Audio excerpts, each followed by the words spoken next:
안녕하세요. 반갑습니다. 네. 너무 귀한 교회 와서 오늘 강의하게 됐는데요. 일단은 제가 제 소개 먼저 잠깐 하고 시작하도록 하겠습니다. 저는, 원래는 목사님께서 저의 소개하신 것처럼 선교사로 인도랑 이제 시베리아에 있다가 저는 선교지에서 뼈를 묻겠다라고 생각하고 있었는데 이제 OM 본부에서 와서 그 선교사님들 나가는 훈련생들 이제 트레이너로 좀 부탁을 하셔서 잠깐 한국에 들어간다고 했던 것이 시간이 이제 조금 몇 년을 더 하게 된 것 같아요. 그렇게 하고는 2007년에 그 플러 신학교에 원래는 그 선교학 PhD를 하러 왔다가 그때 2007년이었는데 이렇게 지금처럼 임상심리나 뭐 상담을 할 거라고는 상상도 하지 않고 사실 미국에 도착했었어요. 그때는 선교학 박사로 왔고 선교학을 하고 이제 다시 선교지로 가겠다 생각하고 있었는데 2007년 4월에 무슨 일이 있었냐면 그 버지니아 텍이라고 해서 그 버지니아 공대 사건 혹시 기억나세요? 그 조승희 그죠 학생이 그 총기 사건이 그때 일어났었거든요. 2007년 4월에. 근데 저는 그 사건을 듣고 며칠 동안은 잠을 못 잤던 것 같아요.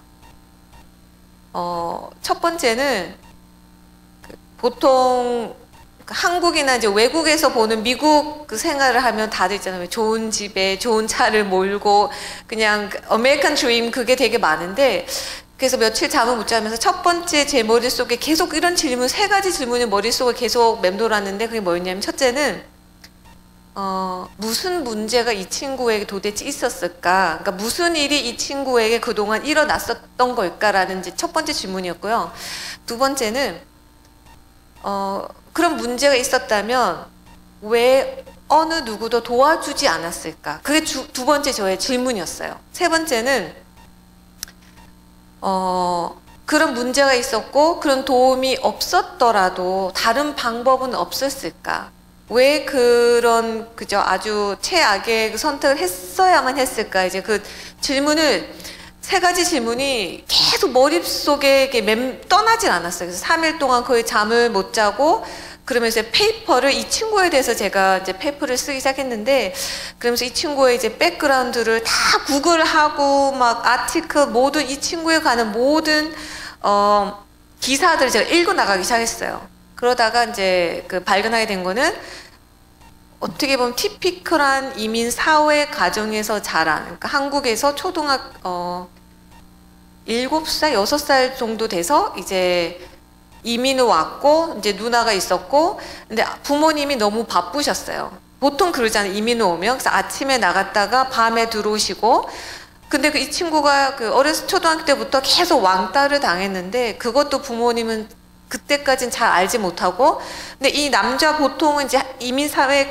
제가 상담을 하다 보니까 여자애들보다 남자애들이 훨씬 더 어렵거든 적응하는 게 왜냐면 두 가지 아이덴티티로 살아간다는 게 근데 어떤 아이가 더 힘드냐면 자기보다 위에 있는 누나건 형이건 탁월한 그러니까 아이디얼 차일드라고 얘기하잖아요. 퍼펙트한 그 자녀가 있을 때 그 동생이 더 힘들거든요. 그 누나는 프린스톤을 나왔고 국방부에 일하는 아주 인재였어요.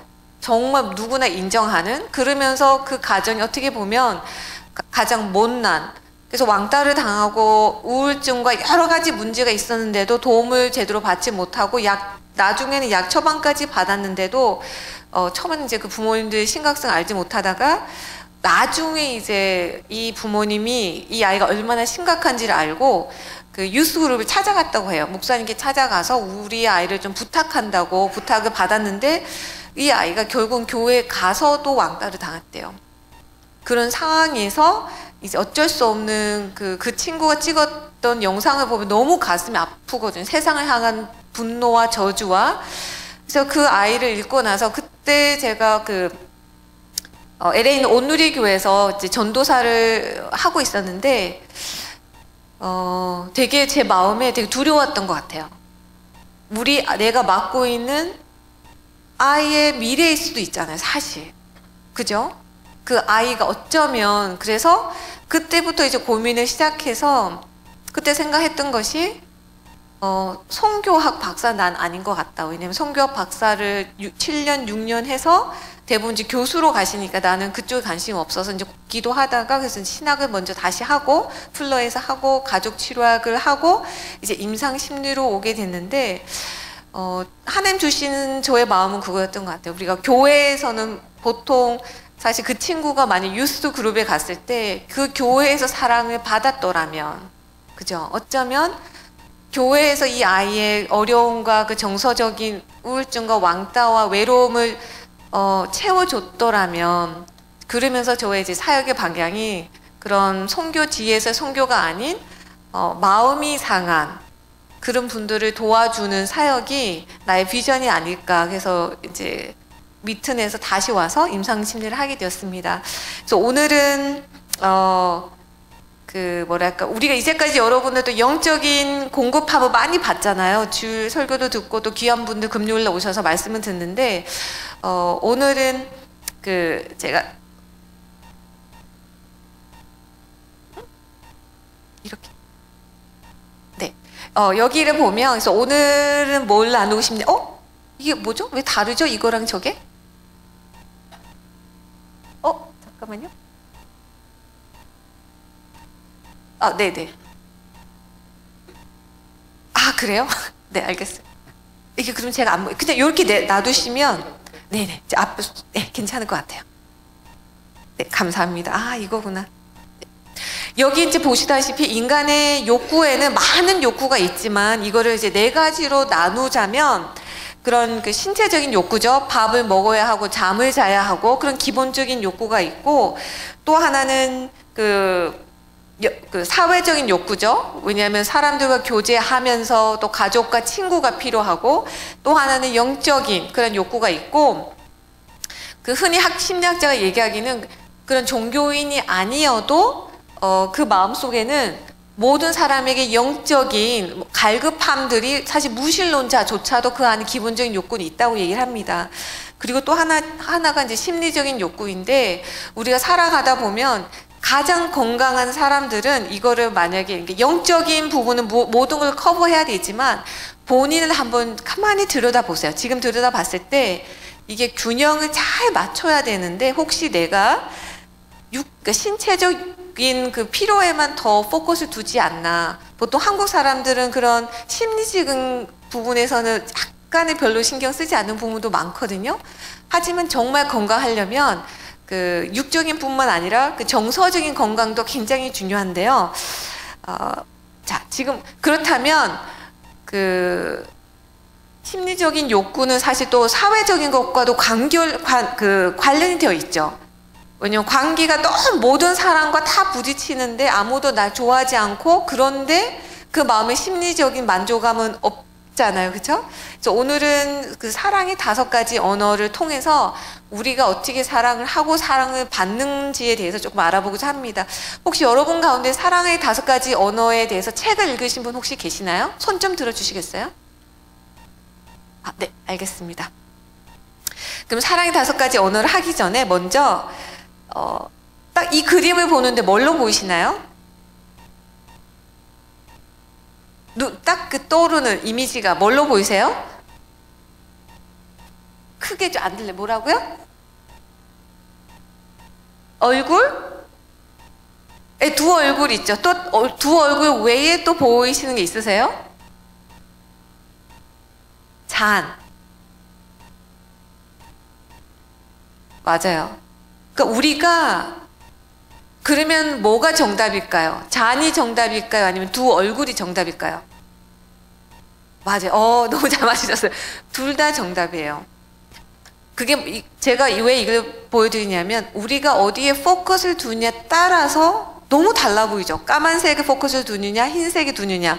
그러면 자, 이거는 뭘로 보이세요?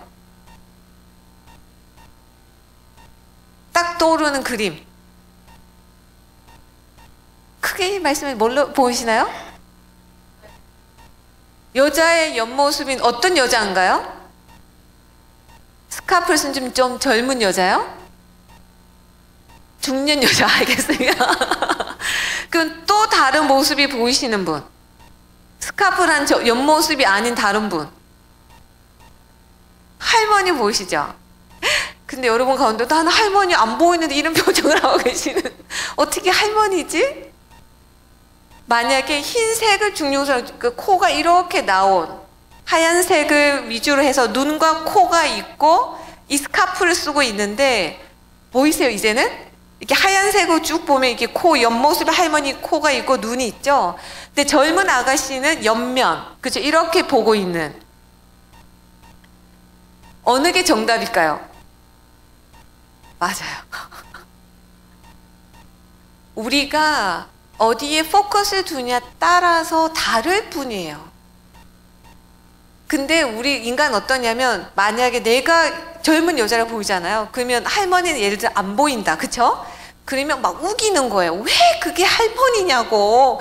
내 말을 들어보라고. 당신은 틀렸어. 이것처럼 우리가 세상을 바라보고 인간관계에 있어서도 가끔 어디에 포커스를 두냐 따라 많이 달라질 수 있거든요.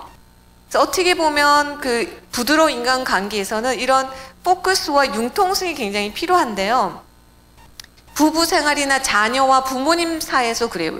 예를 들어서 가치관이 있다면 아내가 생각하는 건 이게 절대 맞아요. 근데 부인은 틀려요. 그러면 둘 다 맞을 수도 있지만 내가 보는 게 정답이라고 생각하는, 부모님하고 자녀도 마찬가지거든요. 다음은 자, 그러면 5가지 언어에 대해서 오늘 잠깐 알아보고자 하는데요. 그 5가지 언어는 어떻게 이게 시작이 됐냐면 게리 체프만이라는 이제 상담을 하시는 분이 패밀리나 커플 세라피를 많이 했어요. 이렇게 많이 그 상담을 했는데 상담을 하다가 한 커플이 왔어요. 그 미국 커플이 와서 앉아서 두 사람이 왔는데 앉자마자 아내가 뭐라고 얘기하냐면 자기는 이혼을 하고 싶다. 그 남편에게 사랑을 받지 않아서 받는다고 느끼지 않아서 자기는 이 결혼 생활을 그만두고 싶다. 그랬더니 남편이 너무 답답한 표정으로 자기는 이해가 되지 않는다. 왜 아내가 저렇게 얘기하는지. 그래서 이제 상담가가 물었어요. 왜 그렇게 생각하느냐라고 했더니 남편분이 자기는 모든 아내를 사랑하기 때문에 집에 와서 청소도 하죠. 잔디도 깎죠. 가끔은 식사도 하죠. 너무 바쁘대요. 집에서 할 일이 너무 많고 너무 자상하게 자기를 도와주는데 아내는 전혀 고마워하지 않는다고. 그래서 이제 상담가가 물어봤어요. 그 아내에게 진짜 남편분이 이렇게 하고 계시냐고 했더니 그 아내가 너무 힘없는 표정으로 저런 일들은 다 하고 있어요. 상담가도 헷갈리는 거예요. 왜냐면 평범을 벗어난 남편인데 왜 이렇게 생각할까? 근데 이 그 상담가가 발견한 건 뭐냐면 이 커플 이후에 수많은 커플을 이제 겪게 되면서 깨닫게 된 게 이 5가지 사랑의 언어를 개발하시게 됐어요. 이건 뭐냐면 사랑에는 그 우리가 언어 말하는 거에 예를 들어서 제가 여러분에게 Я люблю вас,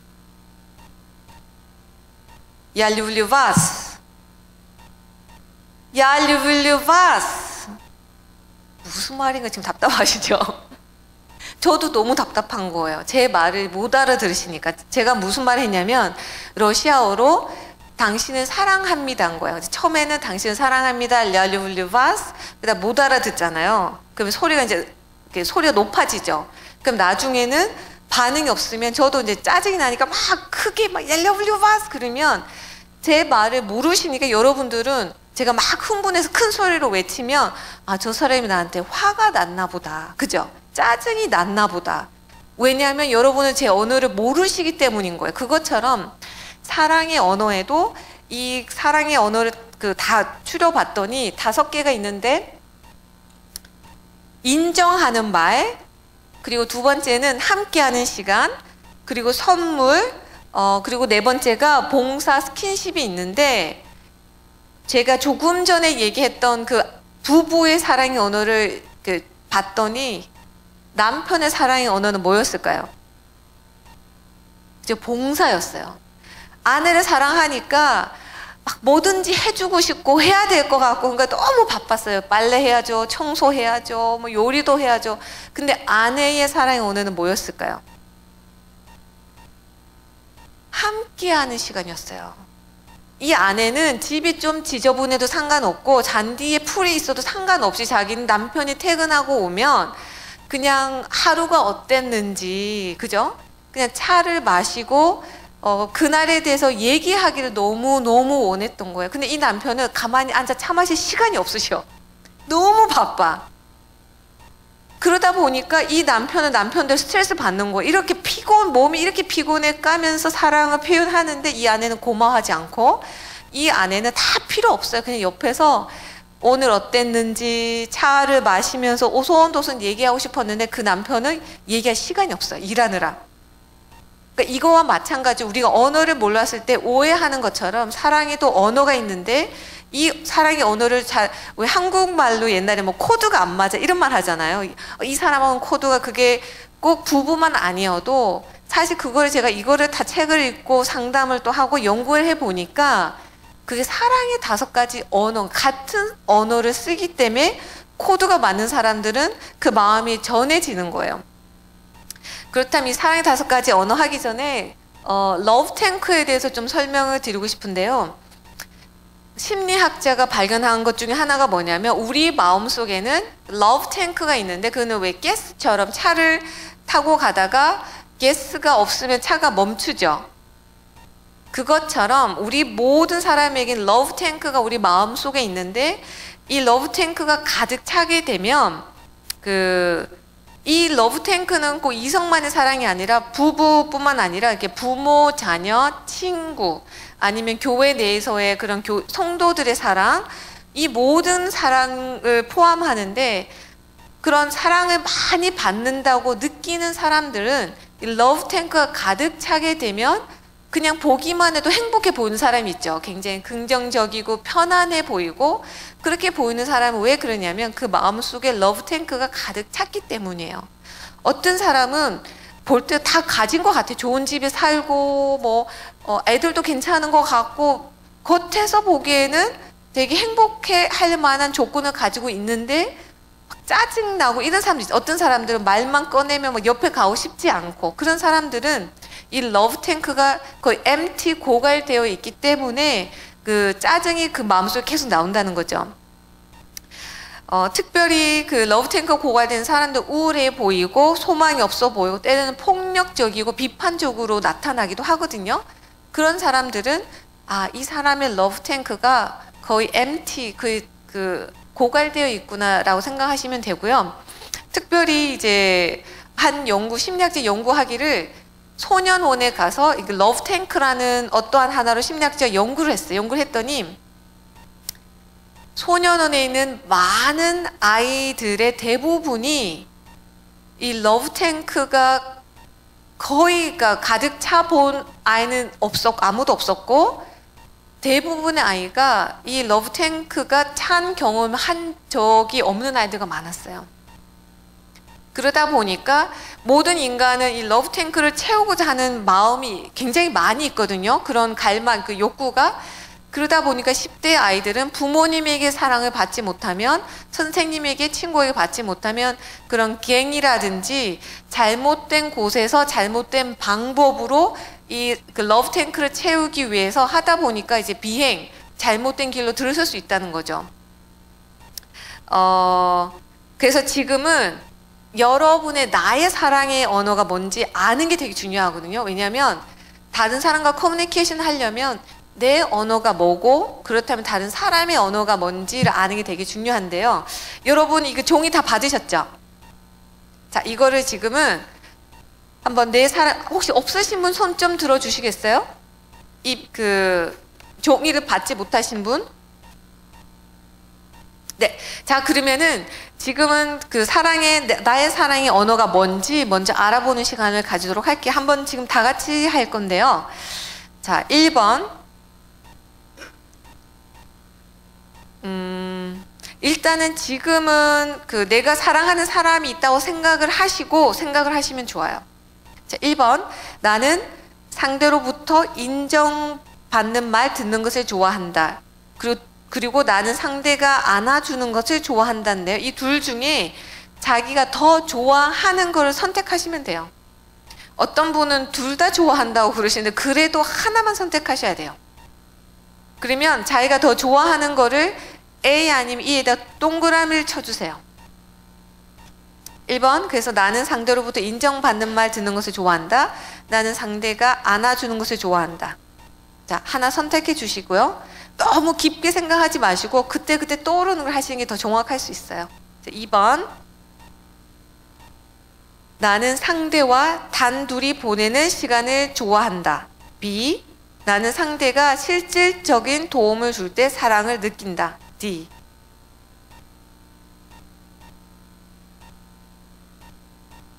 3번, 나는 상대에게 선물 받는 것을 좋아한다. C, 나는 상대와 함께 산책하는 시간을 좋아한다. B.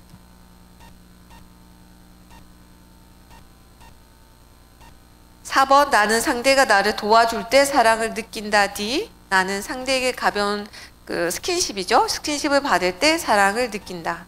E.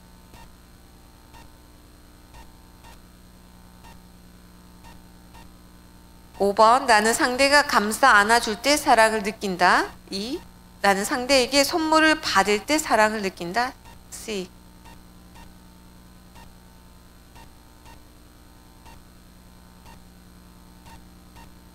(6번) 나는 상대와 함께 외출하는 것을 좋아한다. B. 나는 상대와 손잡는 것을 좋아한다. E.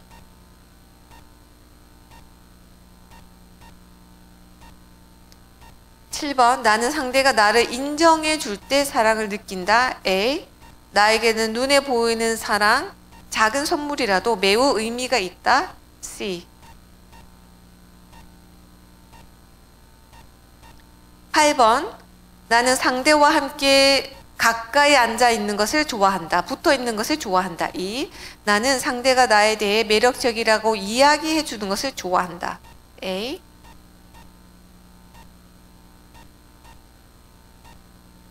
9번, 나는 상대와 함께 시간 보내는 것을 좋아한다. B. 나는 상대에게 작지만 선물 받는 것을 좋아한다. C.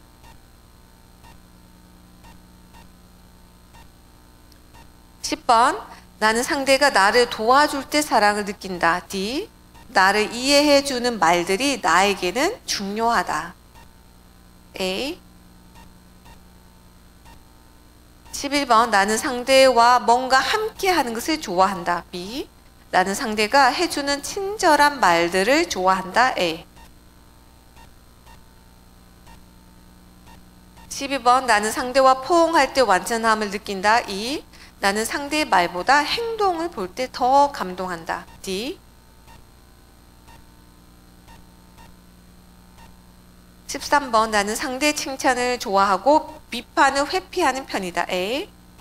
나는 커다란 선물보다는 작지만 자주 받는 것을 더 좋아한다. C.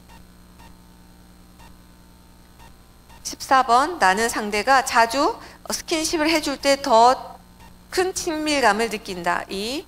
나는 상대와 함께 뭔가 하거나 이야기할 때 친밀함을 느낀다. B. 15번, 나는 상대가 내가 해낸 일에 대해 칭찬하는 것을 좋아한다. A. 나는 상대가 나를 위해 기꺼이 하기 싫은 일을 해줄 때 진정한 사랑을 느낀다. D.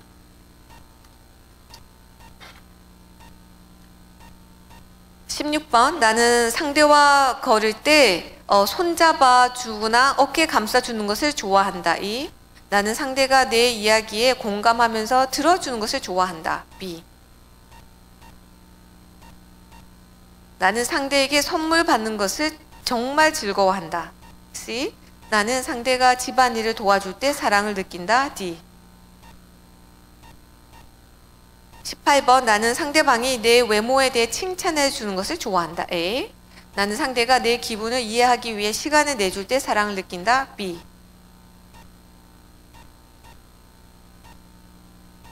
19번, 나는 상대가 나를 어루만져 줄 때 평안함을 느낀다. E. 나를 돕는 상대의 수고에 사랑을 느낀다. D. 20번, 나는 나를 위해 수고하는 상대에게 고마움을 느낀다. D. 나는 상대가 만든 준비한 선물 받는 것을 좋아한다. C. 21번, 나는 상대가 나에게 집중해 줄 때 그 느낌을 굉장히 좋아한다. B. 나는 상대가 나를 위해 뭔가 실제로 해줄 때, 행할 때 그 느낌을 굉장히 좋아한다. D. 22번 나는 상대가 선물과 함께 내 생일을 축하해 줄 때 사랑을 느낀다. C. 나는 내 생일 때 의미 있는 말, 카드 쓰거나 직접 이렇게 함께 축하해 줄 때 사랑을 느낀다. A. 23번 나는 상대가 집안일을 도와줄 때 사랑을 느낀다. D. 나는 상대가 선물을 줄 때 나를 생각해 주는 것이라고 느낀다. C. 24번 나는 상대가 선물과 함께 특별한 날을 기억해 줄 때 고마움을 느낀다. C. 나는 상대가 끝까지 인내를 가지고 이야기를 들어줄 때 고마움을 느낀다. B. 25번 나는 상대와 장기간 여행을 즐긴다. 그런 여행을 원한다. B. 나는 상대가 내가 하는 일상적인 일에 충분히 관심을 기울여 주기를 바란다. D. 26번 기대하지 않은 입맞춤이 나를 기쁘게 한다. E. 특별하지 않은 때라도 받는 선물은 나를 기쁘게 한다. C. 27번 나는 상대에게 고맙다는 말 듣는 것을 좋아한다. A. 나는 상대가 이야기하는 동안 나를 바라보는 것을 좋아한다. B. 28번 상대방의 선물은 언제나 나에게 특별한 의미가 있다. C. 나는 상대가 가벼운 신체 접촉해 주는 것을 스킨십 해주는 것을 좋아한다. E. 29번 나는 상대가 얼마나 나에게 고마워하고 있는지 말해줄 때 사랑을 느낀다. A. 나는 상대가 내가 부탁한 일에 최선을 다해줄 때 사랑을 느낀다. D. 30번 나는 매일 가벼운 스킨십을 원한다. E. 나는 매일 상대방에 지지해주는 말이 필요하다. A. 그래서 지금 A와 B 몇 개인지 다 카운트 하셔서 그 밑에다가 그 숫자를 적어주세요.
다 하면은 30개가 나와야 되는데 한두 개 정도는 미스돼도 상관없어요. 네.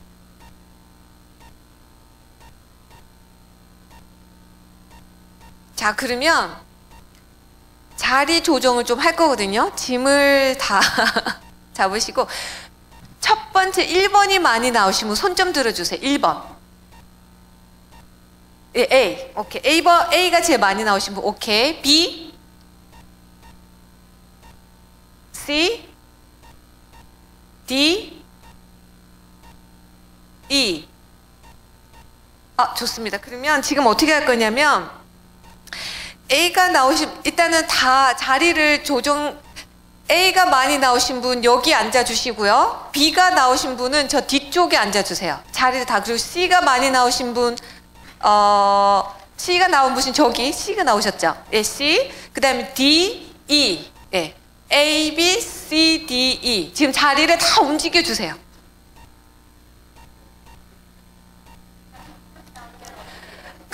뭐뭐 나오셨어요? A하고 B요. A하고 D. 그러면 둘 중에 하나를 일단 선택해 주시겠어요?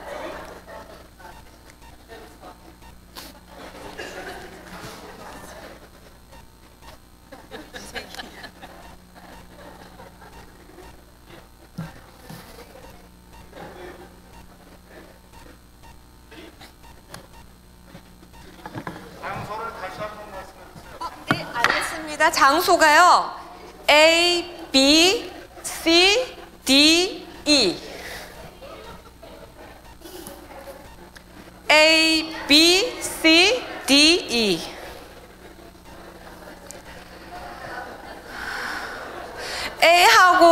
그리고요, A하고 B 사이에 두 줄을 비워주시고요. D하고 E 사이에도 두 줄은 비워주세요. 그래서 구분이 되도록.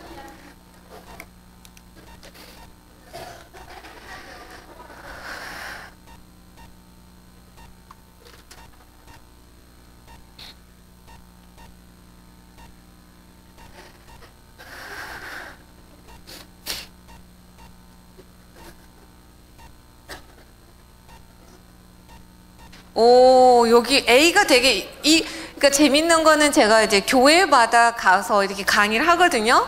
근데 너무 재밌는 거는 교회마다 좀 달라요. 가장 많은 그룹들이 목사님 고신 쪽이 좀 많더라고요. 이 교회도 변함없이. 자, 그러면 자, 지금 어떻게 할 거냐면요. 하나하나 도대체 이 사랑, 내가 말하는 이 사랑의 언어가 뭔지에 대해서 설명을 좀 드릴게요. 자, 인정하는 말. 자, 한번 인정하시는 말 손 좀 다 이렇게 뒤로 한번 돌아봐 주세요. 어떤 분이신지. 뒤로 잘 기억하세요. 예, 인정하는 말에 사랑의 언어를 쓰시는 분들이세요. 이분들은 같은 언어예요. 그러니까 비슷한 사랑의 언어를 지금 쓰고 계시는 그룹들로 지금 앉아 계세요. 자, 설명을 드리면 도대체 인정하는 말이 사랑의 언어신 분들은 어떤 분이냐면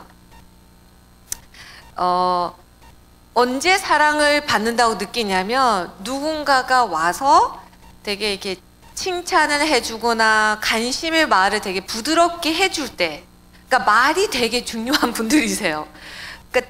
마크 트웨인은 뭐라고 얘기했냐면요. 자기는 굉장히 유명한 분이시잖아요.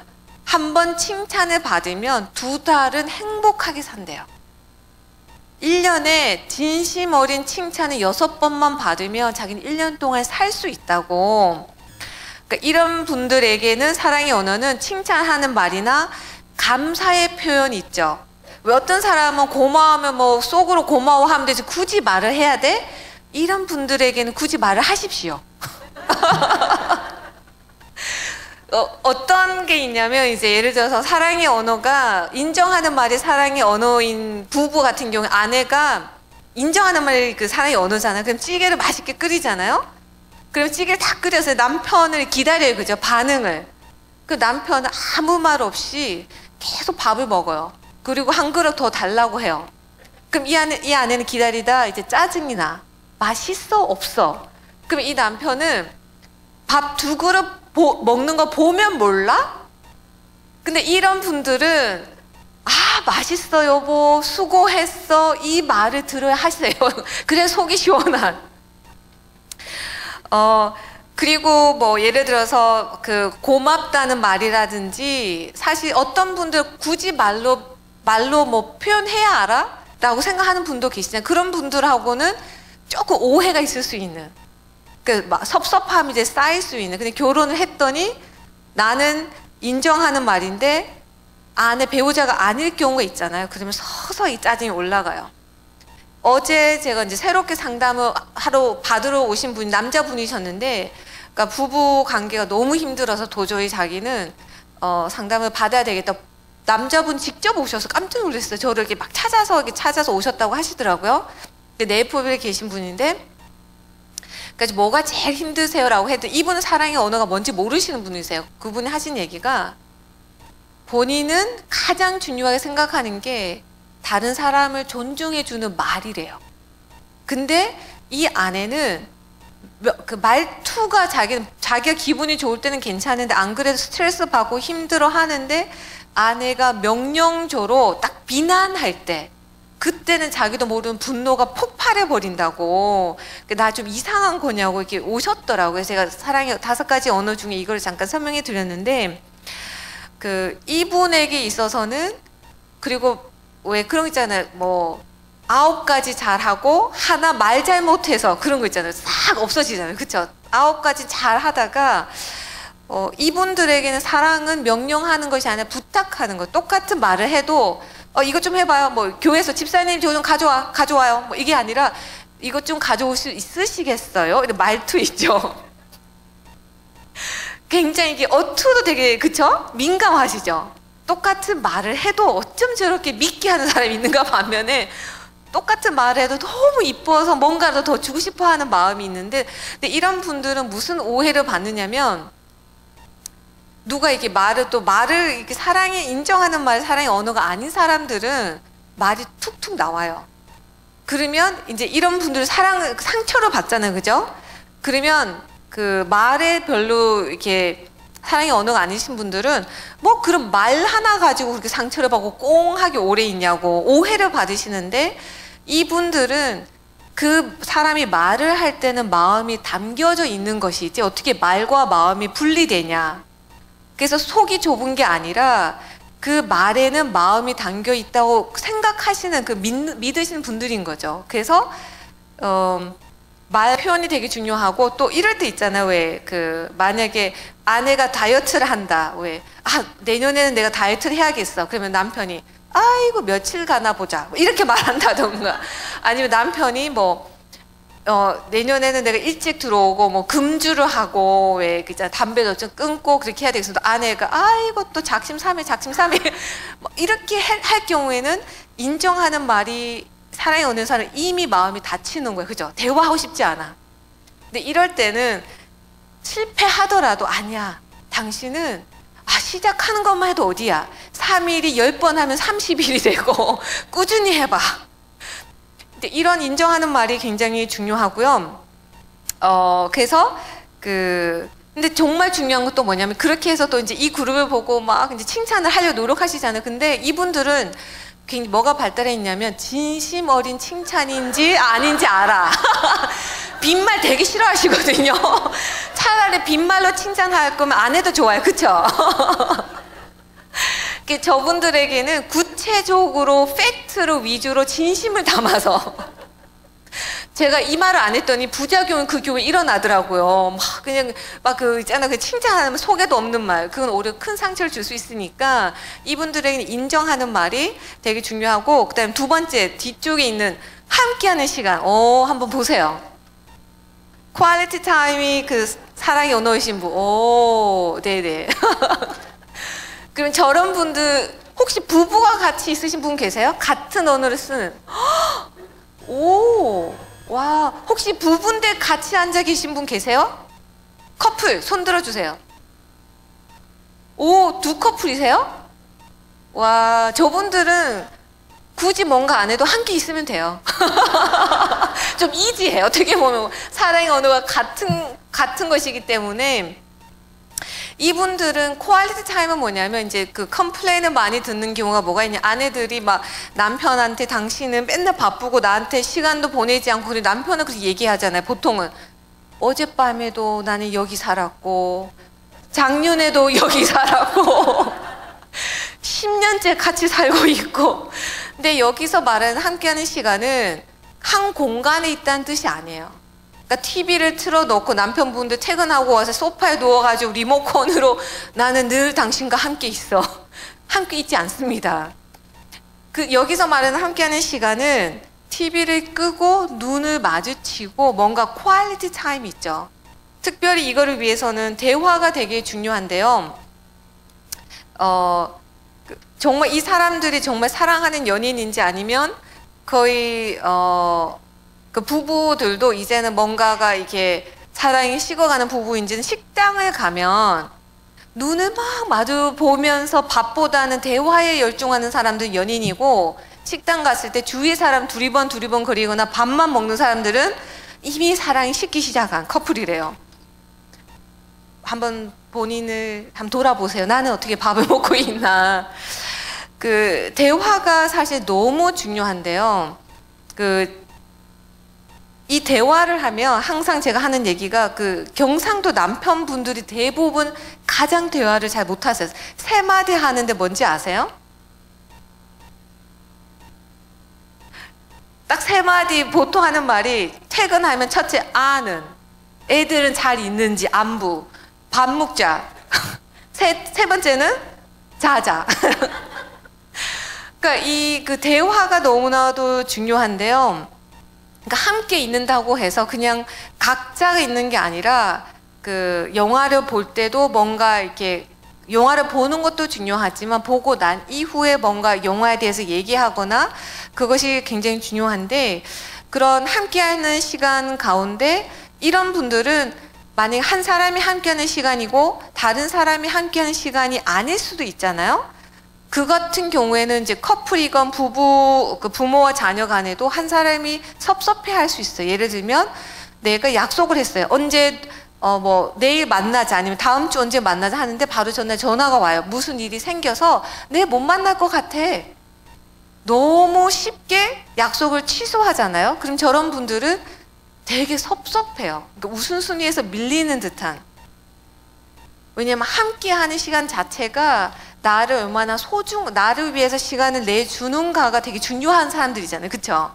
근데 바쁜 와중에서도 시간을 내준다면 그것만큼 내가 사랑받는다고 느끼게 하는 것이 없는 거예요. 근데 대화를 좀 얘기를 하면 의외로 한국 사람들 중에 대화를 못하는 사람이 의외로 많아요. 밖에서 보면 교회에서 잠깐 볼 때는 되게 저 가정 되게 아름다워 보이고 저 부부는 되게 막 행복해 보이잖아요. 근데 집 안에 들어가면 다를 수 있어요. 밖에 나와서 깊은 대화는 하지 않잖아요. 간단한 대화는 그러니까 간단하게 먹고 사는 거에 필요한 대화만 하고 사는 부부가 너무 많아요. 진짜 진정한 대화를 하는 부부가 생각보다 많지 않아요. 그렇다면 왜 대화를 못하냐면 상담하러 오시는 분 중에 많은 부부가 이 사람하고는 말이 통하지 않아요. 그러니까 마음이 허하지 않아요. 좋은 사람과 만나서 좋은 얘기를 하고 나면 왜 뿌듯해지잖아요. 행복이 막 퐁퐁퐁 솟는다고 얘기를 하잖아요. 그렇다면 왜 대화를 못하냐면 대화를 못하는 사람들의 과거와 자라온 환경을 쳐다보면 몇 가지 이유가 많은 이유가 있겠지만 그중 하나는 예를 들면 10대나 어렸을 때 그때는 메이커 있는 신발이나 옷이 되게 중요하잖아요. 그래서 부모님한테 그때 철이 없는 게 아이가 맞아요. 근데 엄마 아빠한테 비싼 옷을 사달라거나 가방을 사달라고 막 떼를 썼어요. 근데 엄마 아빠가 그러니까 우리 한국 부모님들은 페어런팅에 있어서 가장 부족한 게 일관성, consistency가 없어요. 부모님이 자기가 기분 좋을 때는 애들이 뭐라고 얘기하면 그래 해줄게. 내가 기분이 안 좋아. 부부싸움을 지금 금방 했어. 애가 눈치 없이 와서 한마디 하잖아요. 그러면 어제는 괜찮았던 게 오늘은 안 괜찮아요. 아이 같은 경우에 이제 뭔가 사달라고 했는데 부모님이 기분이 안 좋을 때 타이밍이 좋지 않았어. 그러면 부모님이 너는 철이 있냐 없냐 우리 집이 얼마나 힘든데 엄마 아빠 이렇게 고생하는 거 몰라? 화풀이를 시부모님이나 남편에게 아내에게 받은 거 아이한테 많이 퍼붓거든요. 그렇게 되면 이 아이는 어떻게 생각할 수 있냐면 내가 뭔가 원하는 것을 말은 하는 것은 옳지 않구나. 죄책감이라는 것을 자기가 원하는 것과 죄책감이 함께 결부가 돼요. 그러면 어른이 돼서도 자기 뭐 좋아하는지 잘 얘기 못하는 사람들 있죠. 뭐 먹고 싶어 선택도 잘 못하는 사람들은 잘 과거를 들여다보면 내가 자라온 환경 가운데서 내가 원하는 것을 편하게 얘기하지 못하는 상황일 수 있는 거예요. 또 한 가지는 뭐가 있냐면 감정 표현을 못하는 사람들 중에 대부분은 어렸을 때 애들은 초등학생이건 중학생이건 대학 특히 이제 중고등학생일 때 보면 감정 조절 안 되잖아요. 그러면 막 화를 내거나 분노 조절이 잘 안 되거든요. 분노를 막 했어. 근데 이 부모님은 더 큰 분노로 이 분노를 눌러버려. 그런 경우 많잖아요. 그러면 어떻게 생각하냐면 아니면은 그렇게 짜증내면 어떡해? 그러고 나서 교회 다니는 사람이 기도하자, 뭐 말씀 더 읽어, 이렇게 되면 오히려 역효과가 날 수 있는 게 뭐냐면, 아, 부정적인 감정은 나쁜 거구나라는, 사실 부정적인 감정도 하나님이 만드신 거거든요. 내가 그 어떤 injustice, 그러니까 불공평하게 내가 남한테 당했을 때는 분노를 내는 게 건강한 거죠. 내가 위험을 당하거나 공격을 받을 때는.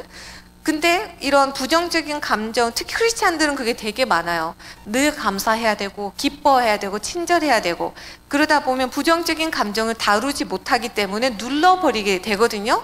근데 우리 인간은 한 감정만 골라서 누르는 게 잘 되지 않아요. 그럼 다른 감정까지도 누르게 되는데, 그렇게 내가 어떤 부정적인 감정을 표현했을 때 부모님이 잘 받아주지 않았던 가정에서 자라게 되면 어른이 돼서도 감정을 표현하는 게 굉장히 서툴게 되는 거죠. 그래서 이게 함께하는 시간 같은 경우에는 얘기할 때 특별히 이제 아이 컨택이 되게 중요한데, 이제 미국에 상담하다가 이제 미국 상담가가 와서 저한테 자기 반에 이상한 아이가 있다는 거예요. 그래서 왜 그런가 봤더니 한국에서 이민을 왔는데, 왜 한국에서 선생님이나 어른들한테 눈을 똑바로 보면 안 되잖아요. 그러니까 아이가 공손하게 눈을 이렇게 밑으로 본 거예요. 근데 미국에서는 그죠, 아이 컨택이 굉장히 중요하거든요. 이제 그러다 보니까 그런 오해가 될 수 있고, 아이 컨택 하는 것 자체가 그 사람의 감정을 읽을 수 있는 가장 좋은 방법 중에 하나이기 때문에 대화할 때 그 아이 컨택 하는 것이 굉장히 중요한데, 부부 사이에서도 눈을 바라보고 하루에 1시간 아니 30분이라도 모든 걸 내려놓고 눈을 바라보고 대화를 하는 부부가 사실 굉장히 많지 않아요. 정말 행복해지기 원하신다면 제가 그 부부들한테 몇 가지 이제 숙제를 주거든요. 그 중에 하나가, 이혼 직전에 가는 부부에게 이제 3개월만 나를 믿고 한번 따라와 달라고 하면서, 첫 번째는 이제 인정하는 말, 그다음 두 번째 중에 하나가 눈을 바라보고, 뭐 애들 그 싸움이라도 노력해서 눈을 마주치고 이렇게 뭐 방해 없이 대화를 30분이라도 매일 하는 걸로 숙제를 두면 처음에 되게 괴로워하거든요. 처음엔 싸움만 하다가 서서히 대화가 이제 나아지기 시작하는데, 그게 굉장히 중요합니다. 자, 그럼 선물. 자, 3번. 예. 저분들에게 있어서는 그 기프트인데요. 이분들은 왜냐면 선물하면 오해를 할 수 있는 게, 머티리얼을 생각할 수 있잖아요. 근데 물질의 선물이 이분들의 그렇게 중요한 게 아니에요. 그게 뭐가 중요하냐면, 결혼을 하면 유럽, 아시아, 아프리카 작은 부족을 가더라도 서로 선물을 교환한다고 해요. 참 신기하죠? 왜? 근데 문화인류학을 보면 어떤 뭔가를 마음을 교류할 때 선물을 교환한다고 하거든요. 왜냐하면 선물 자체의 뭐 다이아 반지를 받았을 때 그 다이아 반지가 물건 자체라기보다는 그 선물을 주는 그 마음 있죠. 마음이 굉장히 중요한데, 예를 들어서 이제 선물인 사랑인 분들은 선물 자체 비싸고 싸고가 아니라 생일이라든지 졸업, 입학식, 특별한 결혼 기념일이 되게 중요한 분들이에요. 근데 그거를 잊어버리잖아요. 그러면 부부 중에 한 사람은 이게 선물이 사랑의 언어고 한 사람은 선물이 제로가 나온 부부는 되게 부딪힐 수 있어요. 왜냐하면 선물이 제로인 사람들은 이런 뭐 결혼 기념일, 뭐 생일 이런 거에 별로 관심이 없어요. 받아도 뭐 큰 감동도 없고 그러다 보니 그냥 스킵하게 되잖아요. 근데 이거가 사랑의 언어인 사람들은 너무 섭섭한 거죠. 왜냐하면 선물을 살 때는 선물을 사는 게 아니라 그 사람을 생각하잖아요. 그죠? 어떤 선물이 좋을까? 선물을 받았을 때 이 사람이 나를 생각했구나. 그 마음을 보는 거거든요. 그래서 그 선물인 사랑의 언어인 사람들은 막 비싼 거 하나, 뭐 10년에 하나보다는, 예를 들어서 남편 같은 경우에 아침에 출근하면서 뭐 이렇게 종이다가 있잖아. 메모지에다가 여보 사랑해 딱 메모를 해서 냉장고에 딱 붙여놓고 간다. 그러면 와, 한 주간 동안 반찬이 달라집니다.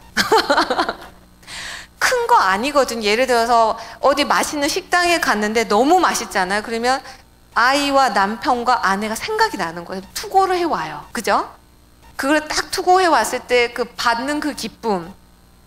제가 그 비유를 하는데 제가 아는 사람은 그 돌을 되게 소중하게 생각하는 근데 특별한 돌도 아니었어요. 그래서 왜 이렇게 소중하게 생각하냐고 했는데 알고 봤더니 그 아버지가 뭐 등산을 갔는데 등산에 아버지가 가셨다가 자기가 볼 때는 돌이 너무 특이하다고 생각하셨대요.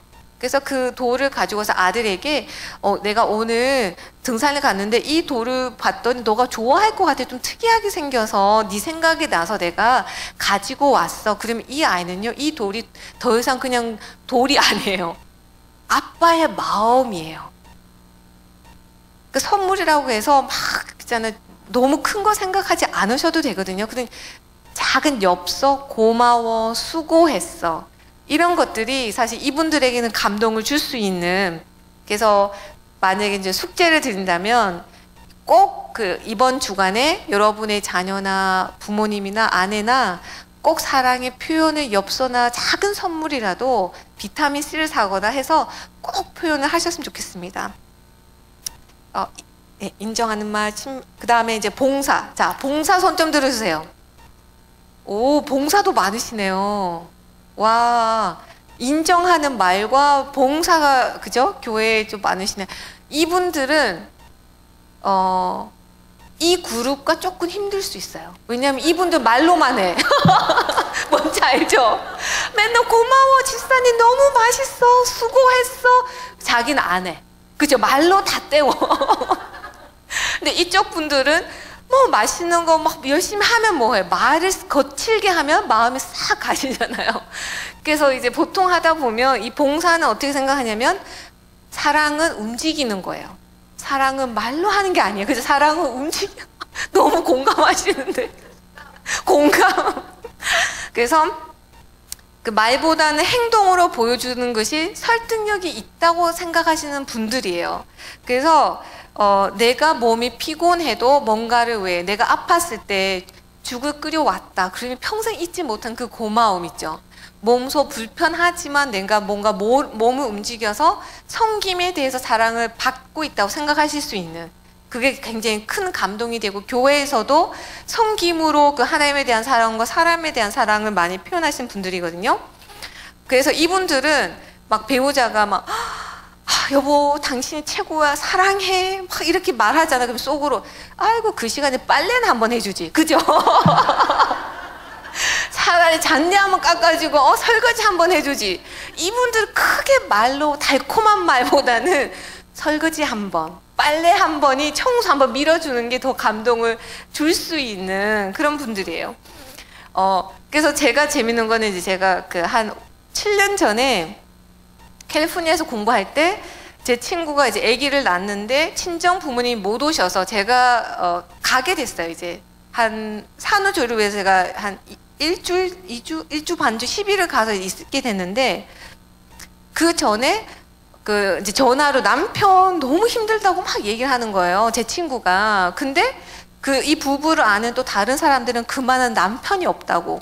그래서 제가 이제 한 10일 동안 이게 관찰하게 되면 도대체 뭔가 진실은 무엇인가 갔더니 진짜 남편이 너무 잘하는 거예요. 막 제 친구가 아기를 걔가 둘째였는데 첫째를 샤워시킨 적이 없고 진짜 너무너무 잘하는데 단점이 하나 있다면 그렇게 잔소리를 하더라고요. 하면서 그냥 몸으로만 하시면 좋은데 하나하나 이건 이렇게 하고 저건 저렇게 하고 그래서 제가 깨닫게 된 게 그래서 그 사랑의 5가지 언어를 그때 부부를 앉혀놓고 제가 한 적이 있어요. 아내는 그 인정하는 말 함께하는 시간이었어요. 근데 이제 남편은 그러다 남편도 이제 점점 쌓여가는 거죠. 왜냐하면 퇴근하고 왔을 때 아내가 맛있는 그죠 찌개 하나 끓여놨을 때 그 밀려온 행복감. 근데 이 아내는 몇 시간을 주방에 있어도 내놓은 건 별로 없고 딴 거 하는 것 같고 집은 지저분하고 그렇게 되면 이 마음에 이제 섭섭함이 올라오게 되거든요. 그래서 그날 이제 부부랑 같이 얘기를 하면서 사랑하지 않아서가 아니라 그저 다른 언어를 쓰기 때문이라고 제가 설명을 드렸었습니다. 또 하나는 그 다음에는 자 스킨십인데요. 자, 뒤에 한번 보세요. 사랑의 표현.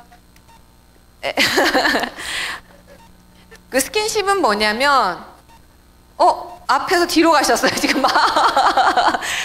그 사실 스킨십이 굉장히 심리학적으로 중요하다고 나와 있거든요. 그 심리학자들 연구에 의하면요, 아동 발달 과정을 연구한 많은 보고서에 따르면요, 스킨십을 전혀 받지 않은 아이들보다 그 가정에서 스킨십을 많이 안아주고 키스해주고 그렇게 스킨십을 많이 받았던 아이들 정서적으로 굉장히 건강하다고 얘기를 해요. 그 아이들이 어렸을 때는 사실 왜 말을 못하지, 그때는 왜 우리가 스킨십으로 사랑을 표현해 주잖아요, 그죠? 베이비들 보면.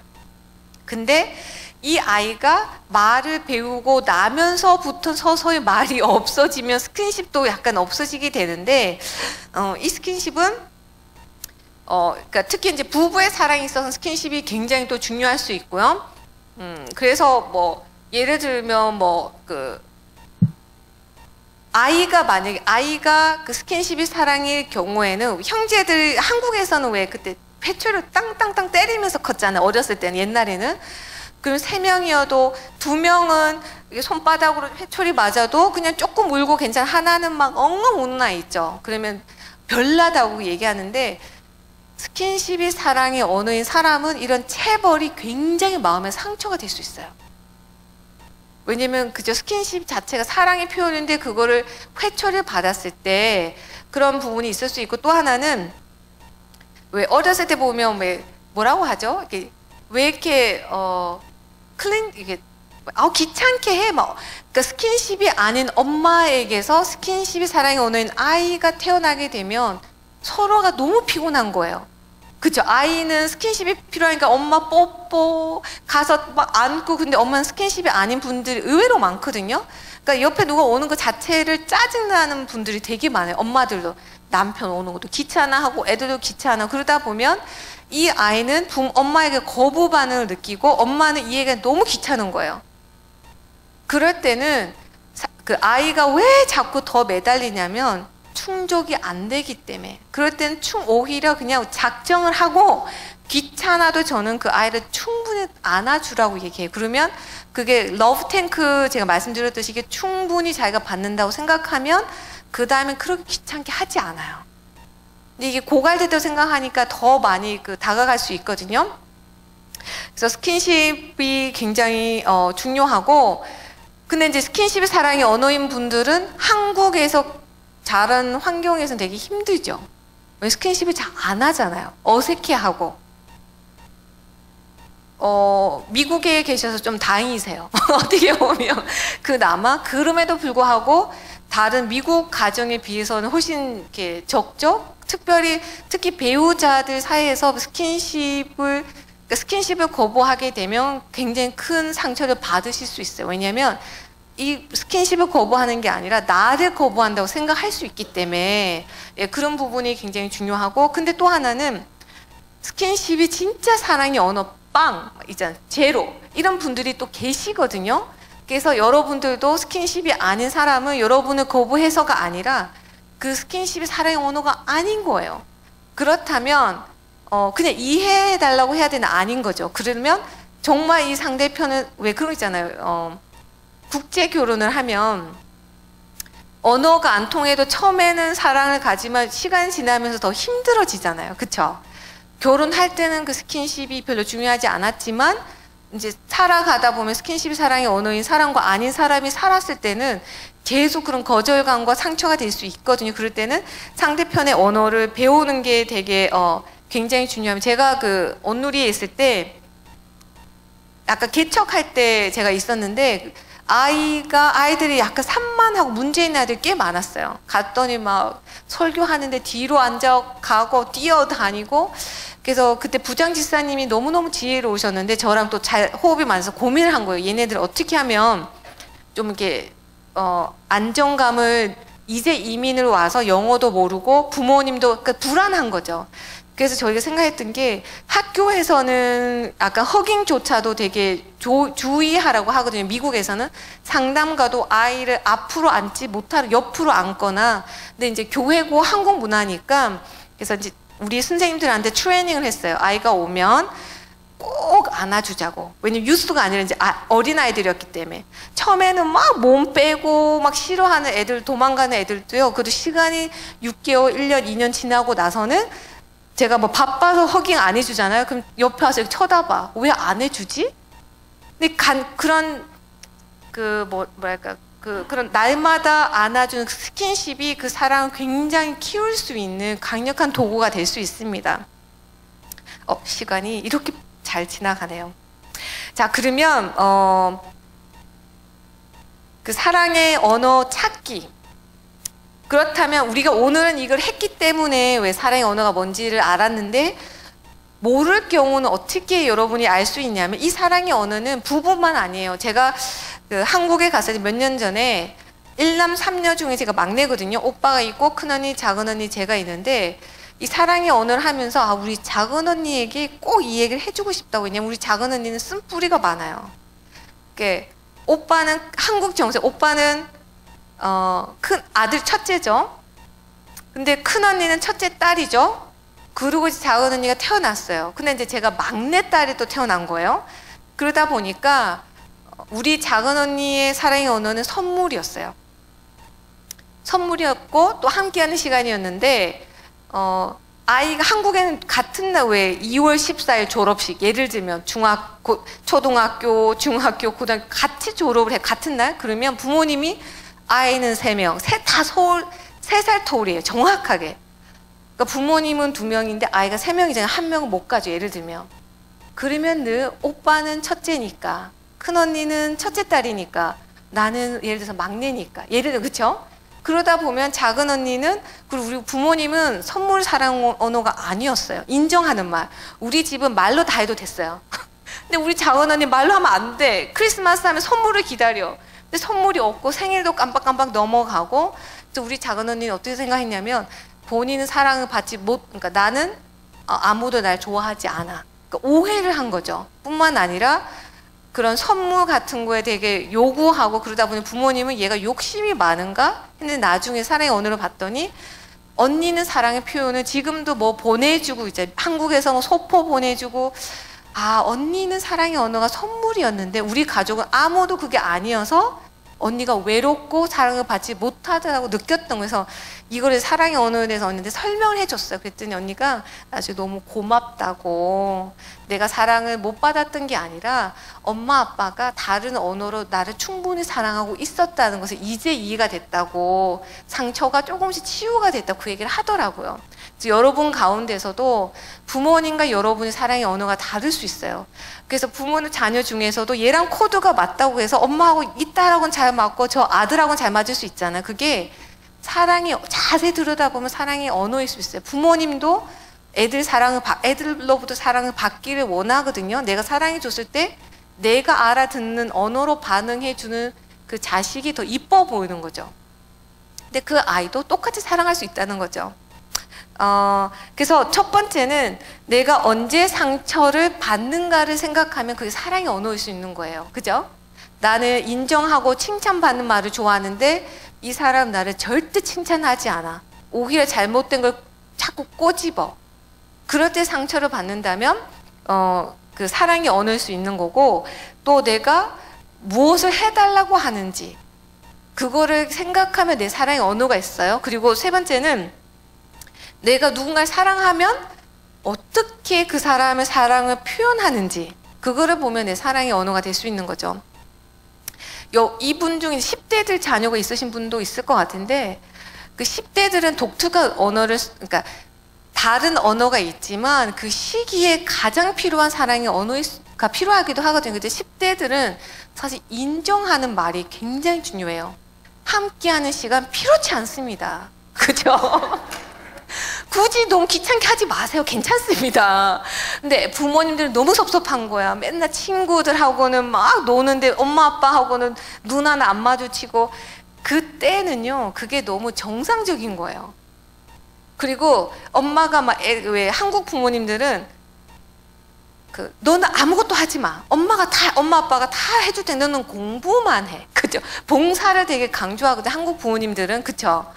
너는 고생하지 말고 우리가 할 테니까 너는 공부만 해. 그래서 아침에 엄마가 시간 들여서 아침을 차렸는데 애가 밥 안 먹고 휙 가버리잖아요. 상처 되잖아요. 괘씸하고. 그건 이제 봉사로 사랑을 표현하는 건데 10대들은 아침에 밥맛이 없습니다. 그래서 그거 너무 상처받지 마세요. 그래서 10대들에게 이 기간이 가장 중요한 거는요. 그리고 남편이나 아내가 뭔가 실패했을 때 그때는 인정하는 말이 가장, 특히 10대들은 칭찬이, 왜냐하면 peer pressure, 그러니까 누군가에게 인정받고자 하는 욕구가 굉장히 강하거든요. 왜냐하면 가장 혼란스럽고 불안한 시기, 정서적으로. 그때는 칭찬과 인정하는 말이 가장 중요한데, 문제는 한국 부모님들은 칭찬 언제 해주냐? 성적이 좋았을 때. 그러니까 정말 천재가 아니고서는 이 10대가 칭찬받을 일이 없어요. 그러니까 부모님들은 그러고, 제가 칭찬은 많이 해주세요라고 말씀드리면 칭찬할 거리가 없다고. 칭찬할 짓을 해야 하죠? 막 이러는데, 가장 그 10대들을 감동하게 하는 것은, 여러분들 칭찬해 줄 때도 자꾸 doing에 포커스를 두면 뭔가 잘해야 내가 사랑받는 존재라고 오해할 수 있거든요. 그게 아니라 being. 그러니까 나는 네가 내 아들이어서 참 행복해. 이게 가장 훌륭한 칭찬이에요. 뭔가를 잘해서가 아니라 나는 너가 내 딸인 것이 가장 자랑스럽고 감사해. 그거가 가장 훌륭한 칭찬입니다. 그래서 마지막으로 1분 남았는데요. 마무리 제가 하겠습니다. 우리가 한국말은 어렵지 않게 배우시잖아요. 그냥 자연스럽게, 그죠? 근데 미국에 오셔서 영어나 뭐 스페인어를 배울 때 너무 힘들어요. 문법 배워야죠. 단어 배워야죠. 하지만 미국에서 살아남기 위해서, 행복한 삶을 살기 위해서 영어를 배워야 되듯이 사랑의 언어도 마찬가지예요. 정말 내 남편과 이 아이들과 행복하게 살기를 원하신다면 단어를 외우는 그 수고가 있었잖아요. 우리 언어를 배울 때 그것처럼 첫 번째는 내 사랑의 언어가 뭔지를 아는 게 되게 중요해요. 그래서 상대편에게 상처받고 삐지지 마시고 얘기를 해주세요. 나는 인정해주는, 칭찬해줄 때 나는 행복해. 아니면 나에게 시간을 내줄 때, 아니면 그죠, 작은 선물을, 나의 생일을 기억해 줄 때, 나를 위해서 뭔가 섬겨줄 때, 아니면 나에게 내가 너무 힘들 때 와서 꼭 안아줄 때 나는 사랑을 느껴. 나는 그게 필요해. 그냥 삐지지 마시고 여러분의 사랑의 언어가 뭔지 상대편에게 얘기를 해주세요. 이 사람이 프렌치를 쓰는지 차이니즈를 쓰는지, 그죠? 두 번째는 그 상대편의 언어를 배우는 거는요, 익숙치 않아요. 힘들어요. 하지만 행복을 위해서라면 그건 투자할 가치가 있다는 것이죠. 그 러브 탱크는 뭐가 신기하냐면, 다른 사람의, 내가 사랑하는, 내가 가까이 있는 사람의 러브 탱크를 채워주기 위해서 내가 노력하잖아요. 그 사람의 언어를 배우잖아요. 그러면 너무 신기하게 부메랑처럼 나의 러브 탱크가 서서히 채워져요. 근데 우리는 자꾸만 다른 사람에게 내 러브 탱크를 채워달라고 계속 요구를 하잖아요. 근데 그게 아니라 반대로 내가 사랑하는 사람의 러브 탱크가 뭐고 그 러브 탱크를 채워주기 위해서 노력하다 보면 꼭 정말, 제가 장담하건대 부메랑으로 돌아옵니다. 어느 순간 돌아보면 여러분의 러브 탱크가 가득 차 있어요. 그걸 잊지 마시고, 사랑의 언어를 여러분 잘 기억하시면 인간관계, 꼭 가족뿐만 아니라 교회 관계에서도, 부부, 직장 생활에서도 잘 하실 수 있으리라 믿습니다. 그래서 다음 주에는, 이번에는 사랑의 5가지 언어였고, 다음 주에는 커뮤니케이션 그 타입에 대해서 어떻게 우리가 커뮤니케이션을 지혜롭게 할 수 있는지에 대해서 좀 더 실제적인 대화법에 대해서 한번 알아보는 시간을 가지도록 하겠습니다. 네, 감사합니다.